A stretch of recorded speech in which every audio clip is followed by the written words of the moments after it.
Blockbuster hit সিনেমাগুলোর hero তাদের সম্পর্কে একটু মন্তব্য জানতে চাইবো। সিয়াম আহমেদ, তাকে নিয়ে কি মন্তব্য? ফ্যামিলি মেম্বার, পূজা চেরি প্রথম সিনেমার নায়িকা, অনেক বেশি আবেগ যার সাথে, মানে আমার প্রথম সিনেমার নায়িকা, মানে এটা প্রথম সিনেমার নায়িকাটা ডিরেক্টর কাছে অনেক বড় ব্যাপার, কারণ এটা আমার জীবনের প্রথম সিনেমা। একদম একদম একদম।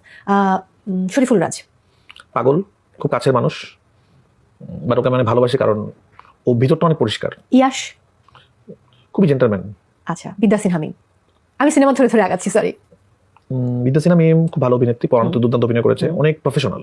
সকাল 6টা মানে সকাল 6টা শুটিং এ তার সাথে কাজ করলে আমি খুব আরাম পাই, কারণ খুব কাজের ব্যাপার, সে খুবই সিরিয়াস। বুবলি আপু, খুব ভালো অভিনেত্রী। এরপরে সুরঙ্গতে যাবো, নিশু ভাইয়া। ভয়ঙ্কর ভালো অভিনেতা, ভয়ঙ্কর লেভেলে পাগল, ডিরেক্টরকে জ্বালায় পড়া শেষ করে ফেলে, ক্যারেক্টারে ঢোকার জন্য সে পাগল হয়ে যায়, এবং তার দ্বারা সব সম্ভব। তমা আপু, ম্যাজিক্যাল পারফরমেন্স যে করে, ওর পারফরমেন্স আমার কাছে ম্যাজিক মনে হয়। খাতা বিদ বাকি সুরঙ্গর এমন ভাবে ও ইয়ে করে, মানে আমি একটা ব্রিফ দিই, এমন একটা ম্যাজিক্যাল কিছু একটা পারফর্ম করে ফেলে, আমি হতভম্ব হয়ে যাই আসলে। ফজলুর রহমান বাবু, ওনার সম্বন্ধে কি কমেন্ট করবো? আমার ফজলুর রহমান বাবু আমার জীবনের অনেক বড় বড় কাজের সাথে ছিল, তো উনি আমার গার্জিয়ান, আসলে গার্জিয়ান, আমার খুবই সম্মান করি ওনাকে। এবং আমাদের মেগাস্টার শাকিব খান, তাকে নিয়ে কি মন্তব্য? উনি আমাদের তুফান, ওনাকে নিয়ে মন্তব্য করলে তো আসলে মন্তব্য শেষ করা যাবে না, কারণ রিসেন্টলি তো কাজ করলাম, আমি তো একটা জায়গায় বলছি ওনার সাথে কাজ করে প্রেমে পড়ে গেছি। একটা মানুষ সকাল 6টা থেকে রাত 10টা পর্যন্ত শুটিং করলো, এত রোদের মধ্যে ব্লেজার পরে। হোটেলে যে আমি ঘুমাইতে যাচ্ছি, সে যাচ্ছে জিমে, সে জিম করছে 2 ঘন্টা, তারপর সে ঘুমাচ্ছে আবার পরের দিন সকাল 6টায়। শুটিং এর মধ্যেই গানে, আমাদের তো টাইট শিডিউল ছিল, শুটিং এর মধ্যে গানের রিহার্সাল করতেছে, কোনো রিহার্সাল ছাড়া, কিন্তু আপনার দুষ্ট কোকিল উনি করেছে, কোনো রিহার্সাল ছাড়া উনি লাগে উড়াতে করেছে, এত সুন্দর গান, এবং কিছু খাচ্ছিল না কারণ ওনাকে শুকাইতে হবে। আমার রেসপেক্ট বেড়ে গেছে ওনার প্রতি, যে ভাই উনি একবার শুটিং উফ পর্যন্ত বলে নাই। তো এত বড় একজন স্টার, এত বড় যে একজন সুপারস্টার, বা আমরা তাকে মেগাস্টার বলছি এখন, তাকে আর কি নাম বলবো যায় না, কিন্তু তাকে আমি দেখেছি একটা ভালো কাজের জন্য কত কষ্ট করতে পারে।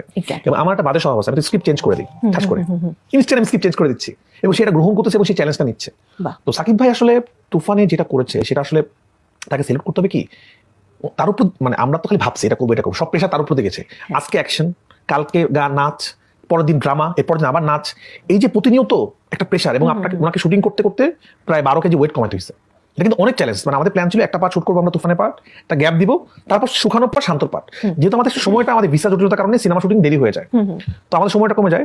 সাকিব ভাই বলে যে ঠিক আছে ট্রাফিক, তুমি টেনশন করো না, আমি শুটিং করতে করতে শুকাবো। আমি সেটা কিভাবে সম্ভব? হ্যাঁ। এবং আমার এখন মনে হচ্ছে আমি খাচ্ছি তার সামনে, সে খাচ্ছে না, সে বাদাম খাচ্ছে, খেজুর খাচ্ছে, মানে এগুলো দেখে শ্রদ্ধা বেড়ে গেছে আমার সাকিব ভাই। মানে আমি একটা কথাও বাড়ায় বলতেছি না। আমার শুটিং এবং আমাদের শুটিং যারা ছিল, আমার ডিওপি, আর্ট ডিরেক্টর, সবাই বলতে পারতেছে ভাই আপনাকে সেলুট, মানে কি মানুষ দেখছি।